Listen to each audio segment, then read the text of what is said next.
It's June 7, 1935, and a thick, eerie fog clings to the Sussex County Jail in Georgetown, Delaware, like a shroud over a grave. The Great Depression has gripped America, leaving families destitute and desperate. But on this cold morning, the air is thick with something far more sinister.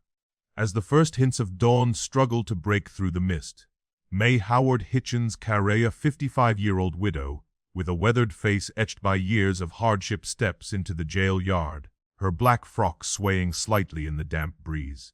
She's not alone in her fate. Her son Howard, just 27, waits in a nearby cell, his young life about to end because of a mother's twisted plan born from poverty's cruel embrace.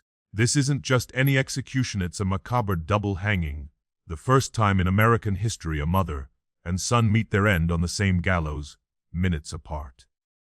The event shocks the nation, splashed across headlines from New York to California, a stark reminder of how economic despair can fracture families and lead to unimaginable evil. May Carey, dubbed the Black Widow of Delaware by sensational tabloids, becomes a symbol of the era's dark underbelly, a woman who orchestrated the brutal murder of her own brother for insurance money, dragging her 3 sons into a web of deceit that spanned 7 years before unraveling in a courtroom drama. To unravel the full horror of May Carey's story, we must rewind the clock through the key milestones that mapped her tragic descent. Born in July 1879 in the sleepy hamlet of Omar, Sussex County, Delaware, May grew up in a modest family amid the rural farmlands of the Delmarva Peninsula. This was a time when America was transitioning from agrarian roots to industrial might.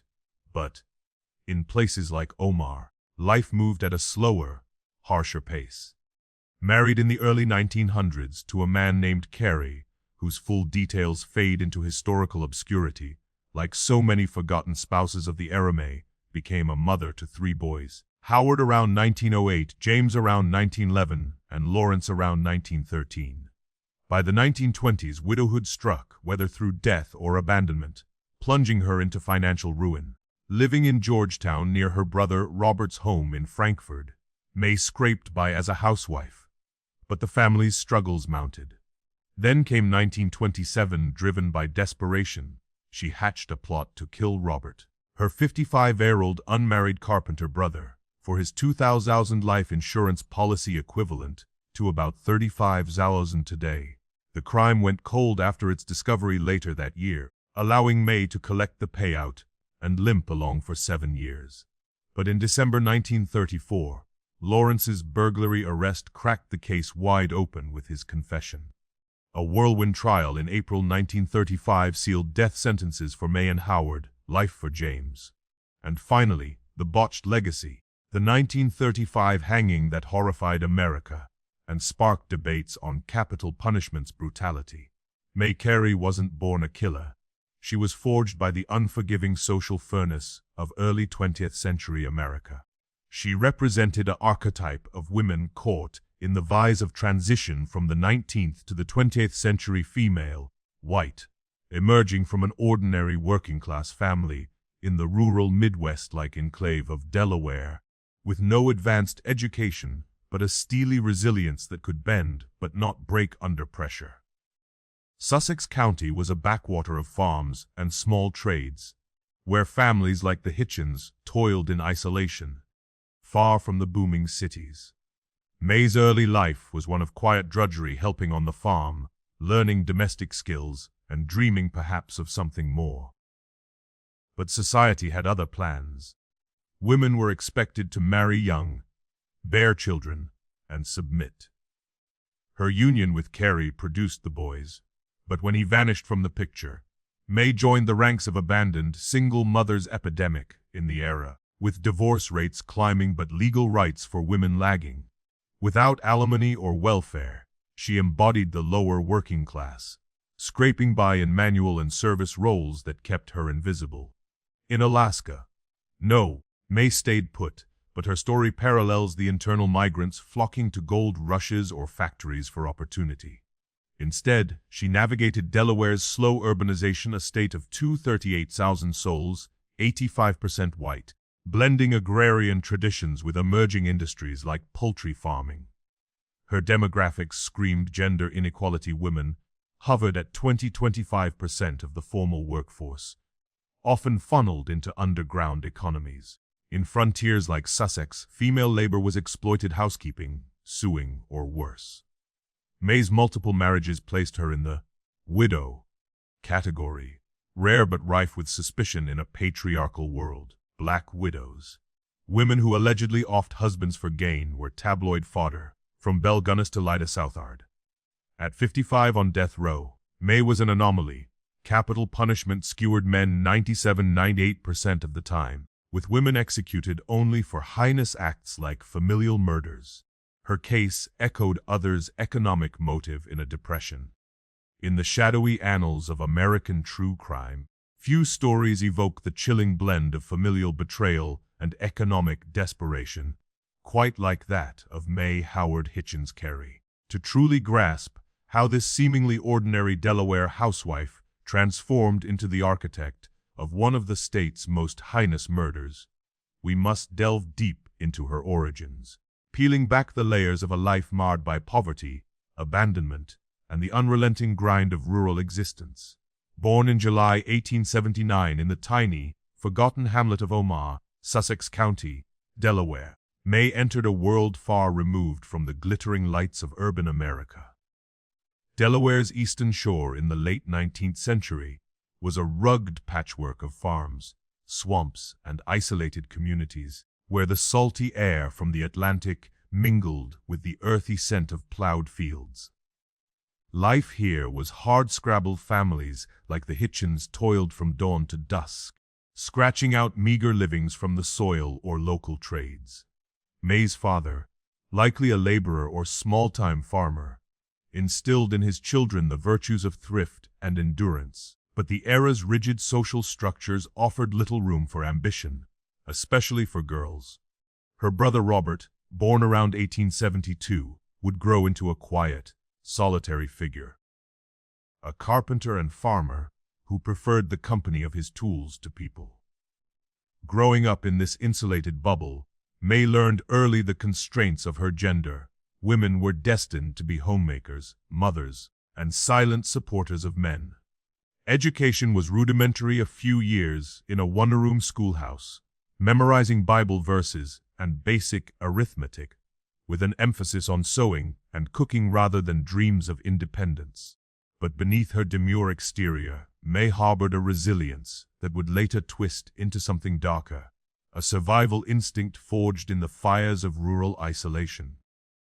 As the 20th century dawned, America was hurtling toward industrialization, but in places like Sussex County, change came slowly, like the tide creeping up the Delaware Bay.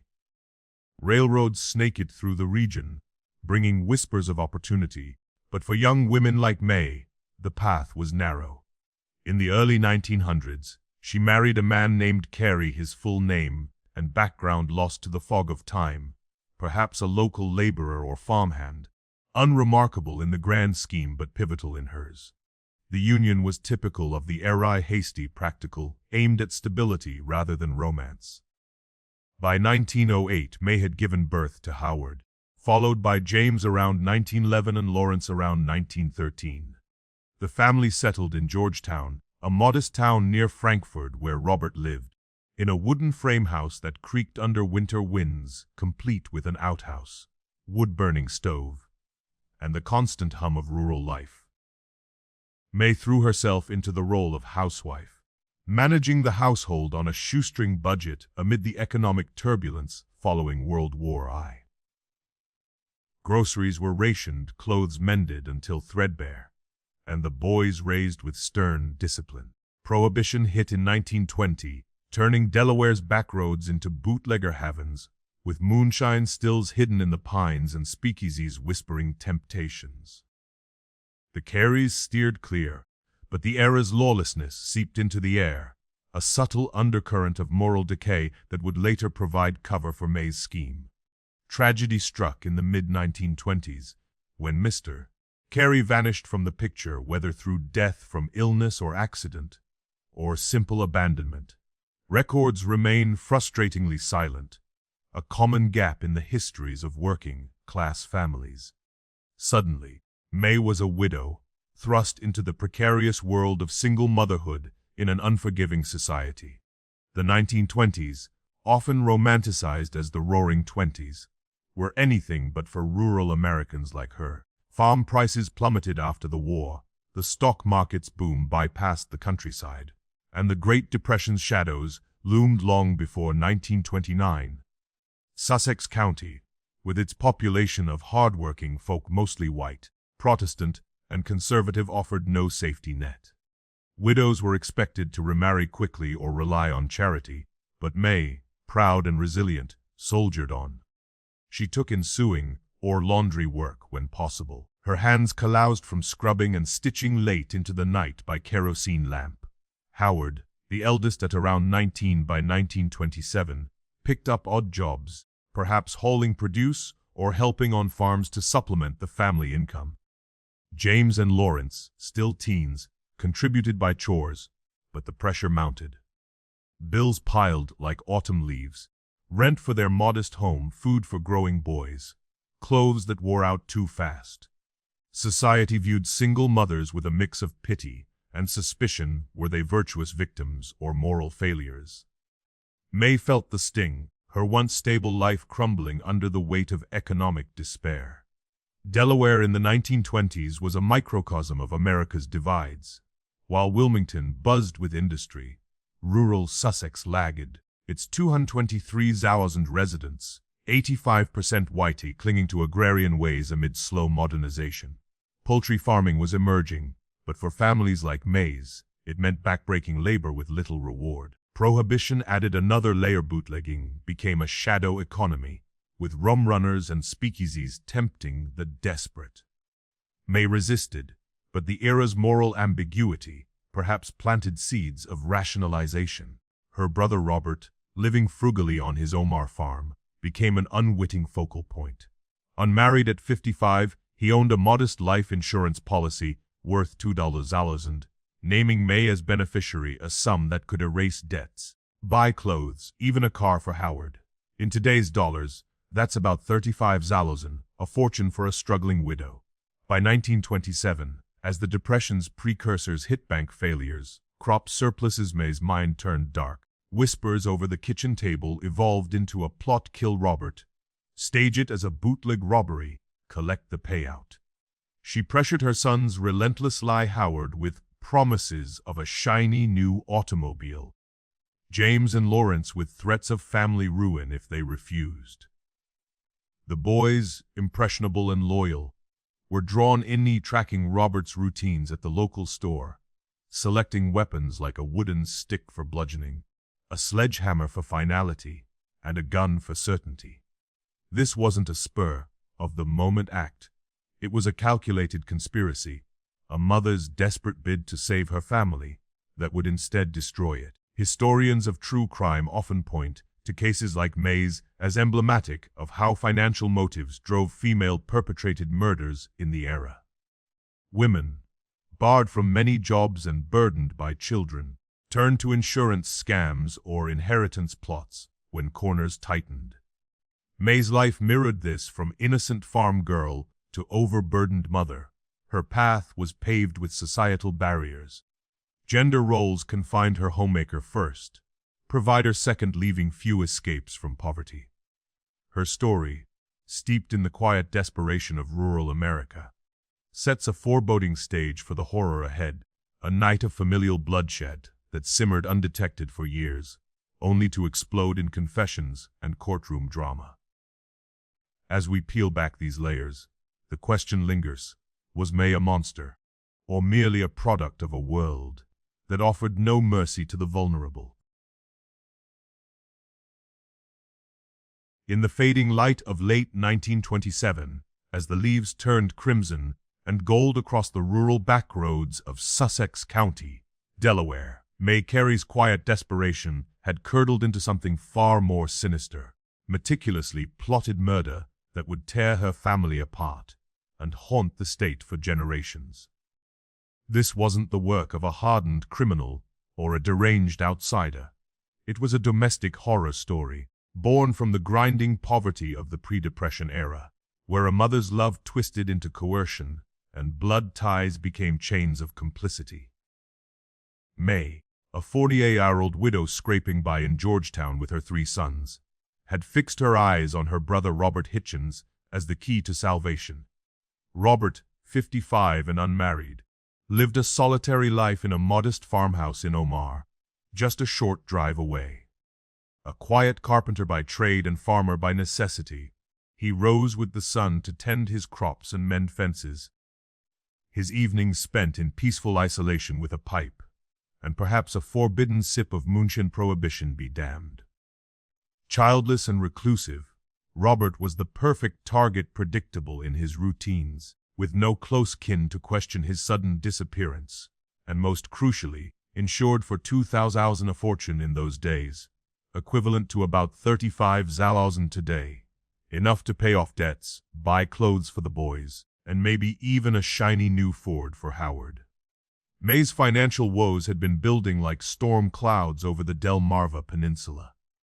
Widowed young, she juggled the burdens of single motherhood in a world that offered little mercy to women without men. Bills mounted relentlessly: rent for their ramshackle home, food for growing teenage appetites, shoes that wore out too fast on dirt roads. The Great Depression was still a whisper away, but in rural Delaware, economic hardship was already a daily grind. Farms failed, jobs vanished, and families like the Careys teetered on the edge of ruin. Robert's insurance policy, naming May as beneficiary, gleamed like a beacon in her mind, but claiming it meant crossing a line from which there was no return. Over hushed conversations at the kitchen table, lit by the flicker of a kerosene lamp, May confided her plan to her sons. Howard, 20 and full of youthful ambition, was lured with the promise of a new car, a symbol of freedom in an era when automobiles were still a luxury.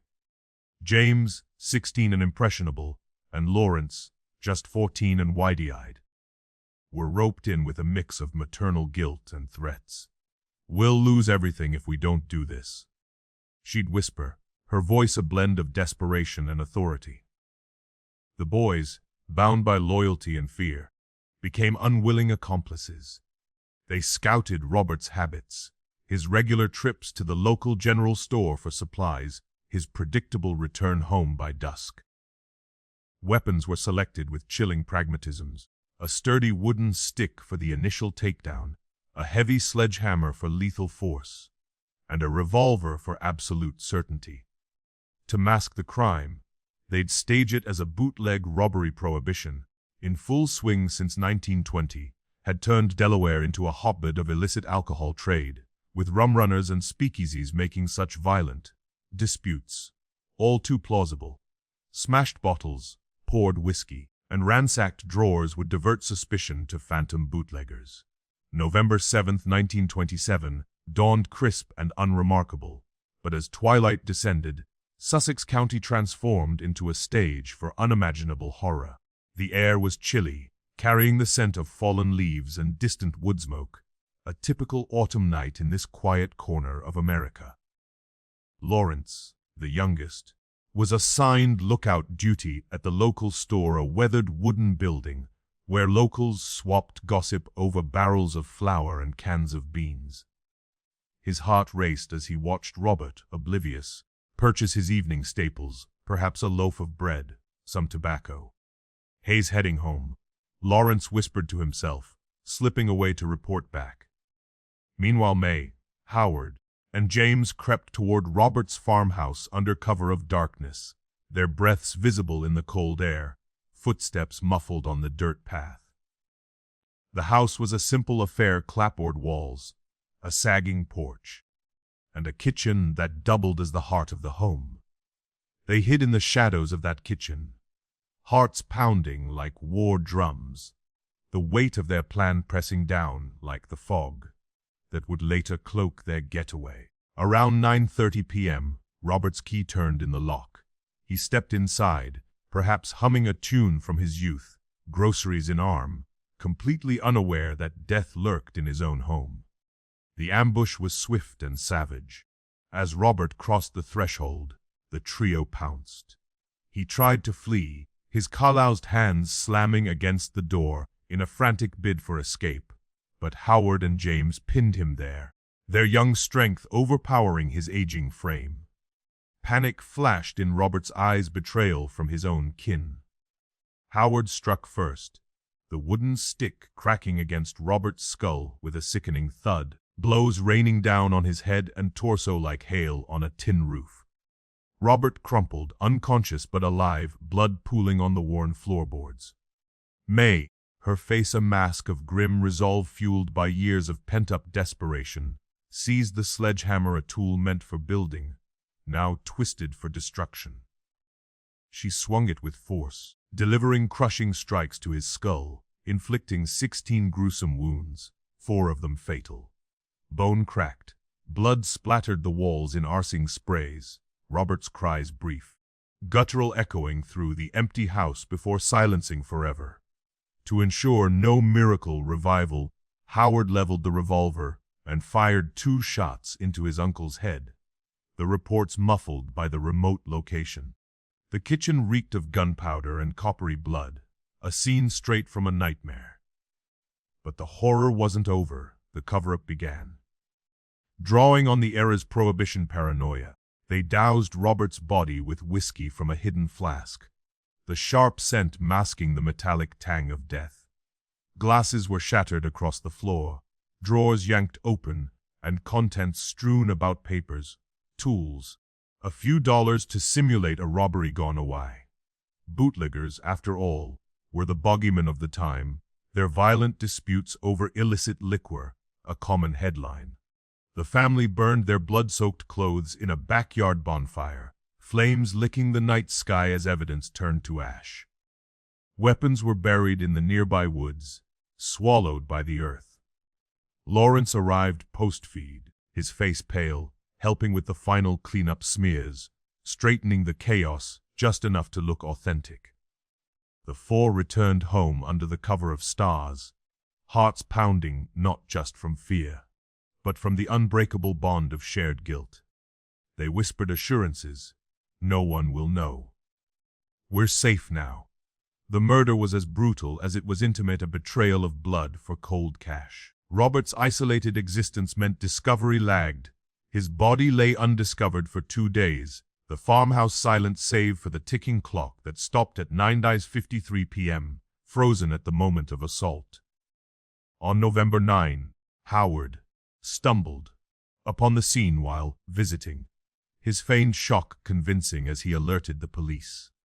Officers arrived to a gruesome tableau: Robert's battered corpse, skull fractured in multiple places, the air heavy with whiskey and decay. They noted the stopped clock, the ransacked rooms, and bought the bootleg narrative: hook, line, and sinker. No fingerprints or clues pointed to the Careys. In Prohibition America, where alcohol-fueled violence was epidemic, it seemed plausible. The case went cold, labeled a tragic robbery homicide, filed away in dusty drawers. May collected the $2,000 payout weeks later, netting $900 after funeral costs and settlements, a bittersweet windfall spent on bills, food, and fleeting stability. For 7 long years, the secret festered like a wound, guilt simmering beneath the surface. Howard married and started a family. James and Lawrence grew into troubled young men. But the past has a way of resurfacing, especially when one link weakens. Lawrence's 1934 burglary spree would crack the facade, unleashing confessions that exposed the family's dark heart. This reconstruction, drawn from chilling courtroom confessions and police reports, paints a vivid portrait of a family's plunge into violence, driven by the era's crushing poverty. It underscores Prohibition's shadowy role, where bootleg excuses veiled true motives, allowing killers to hide in plain sight. May Carey's crime wasn't just murder, it was a desperate gamble that poisoned her bloodline forever. For 7 long years, the Carey family's dark secret festered like a hidden wound in the quiet backwoods of Sussex County, Delaware. The $900 netted from Robert Hitchens's insurance policy had bought them time paying off debts, putting food on the table, and allowing a fragile semblance of normalcy. Howard married and fathered 3 children. Building a life as a laborer, James took odd jobs, and Lawrence, the youngest, drifted into petty crime. But guilt has a way of corroding from within, and in December 1934, the dam finally broke. It started innocently enough with Lawrence, now 21 and hardened by his mother's influence, breaking into a home between Dagsboro and Ocean View. In a botched burglary, he shot the homeowner non-fatally, fleeing with stolen goods. But this wasn't his first rodeo. Police linked him to prior thefts, including raids on his own brother's chicken coops, a petty betrayal that mirrored the family's deeper rot. Hauled into the Sussex County Sheriff's Office for interrogation, Lawrence faced hours of relentless questioning. The deputies, seasoned in cracking small-time crooks, pressed on his string of burglaries. Under the glare of bare bulbs and the weight of his conscience, Lawrence cracked. He didn't just confess to the break-ins. In a torrent of tears and regret, he spilled the beans on the 1927 murder. "I heard them planning it," he sobbed, detailing how May, Howard, and James had whispered over the kitchen table about killing Uncle Robert for the insurance money. Shocked officers, who had long shelved the case as a cold bootleg robbery, saw the pieces snap into place. Lawrence's account matched unsolved details: the sledgehammer wounds, the staged scene. This wasn't just a lead, it was dynamite. Armed with Lawrence's confession, police moved swiftly. On December 7, 1934, they descended on the Carey home in Georgetown, arresting May, 56, her face lined with years of hardship, and Howard for first-degree murder. James was collared soon after. The arrests sent shockwaves through Delaware's tight-knit communities. Neighbors who had seen May as a struggling widow now whispered about the family from hell. Newspapers like the Wilmington Morning News and the Evening Journal sensationalized the story, dubbing it the family murder plot, with lurid headlines. Mother forces sons to slay uncle for insurance gold. Public outrage boiled over how could a mother corrupt her own blood. In separate interrogation rooms, the dam burst further. May, stoic at first, broke under pressure, admitting her role, but framing it as desperation. "I did it for the boys, we were starving." Howard detailed the assault, the pinning, the blows, the fatal shots, his voice trembling as he recounted the blood-soaked night. James corroborated, adding how Lawrence had been the lookout. Lawrence himself, spared murder charges for his cooperation, faced 7 years for burglary. The confessions were chilling in their detail, painting a portrait of a family bound not by love, but by shared sin. The trial, held on April 8, 1935, in the Georgetown courthouse, stately brick building that had seen its share of small-town dramas, was a spectacle compressed into one frantic day. Crowds packed the galleries, reporters scribbling furiously as the state laid out its case. Lawrence took the stand as the star witness, his testimony a dagger to his family. He recounted overhearing the plots, the weapon selection, the post-murder cleanup. May, dressed in somber black, claimed full blame in a quavering voice. "I forced the children to do it. It's all my fault." Howard, pale and defiant, admitted participation but cited maternal coercion. "She made us. We had no choice." The all-male jury, farmers and tradesmen reflecting Delaware's conservative ethos, deliberated for 3 hours. Their verdict: May and Howard guilty of first-degree murder, with a clemency recommendations nod to gender and family ties. James of second degree. On April 26, the judge, unmoved by pleas for mercy, denied a retrial, thundering that this was the most heinous crime in the state's criminal history. No leniency for gender. May and Howard got death by hanging on June 7, James' life imprisonment. May's hysterical screams echoed through the courtroom as bailiffs dragged her away on appeals under Delaware law at the time. The trial peeled back societal layers: poverty as a catalyst for evil, A mother's influence turning toxic, and swift, unforgiving justice in a Bible Belt state. It exposed Fisher's in 1930s America depression, desperation breeding crime, families fracturing under strain. May's case wasn't just local scandal, it fueled national debates on women, morality, and capital punishment. From April to June 1935, May and Howard languished in adjacent cells at Sussex County Jail, a grim 19th-century brick fortress in Georgetown that doubled as death row for Delaware's condemned. No luxury here. Iron bars, concrete floors, the constant clang of keys. Appeals were impossible under state law, so they turned inward, finding solace in religion. A local pastor visited daily, guiding them through the Bible. They read it cover to cover, verses on forgiveness and redemption their lifeline. Hymns like, "Nearer, my God, to Thee," echoed down the halls. May's voice strong, Howard's faltering. May, ever the matriarch, consoled her son through the bars. "We'll meet in heaven, boy." Howard, father to 3 young children, agonized over his legacy, writing letters begging forgiveness. James, sentenced to life, began his term at the state penitentiary, forever scarred. The wait was torture. Newspapers hounded for interviews. Crowds gathered outside chanting for justice.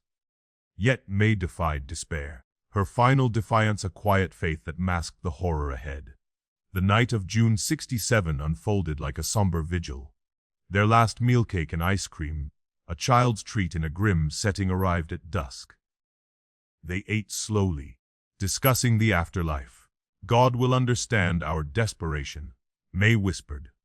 Howard fretted for his toddlers, tears flowing as he imagined them fatherless.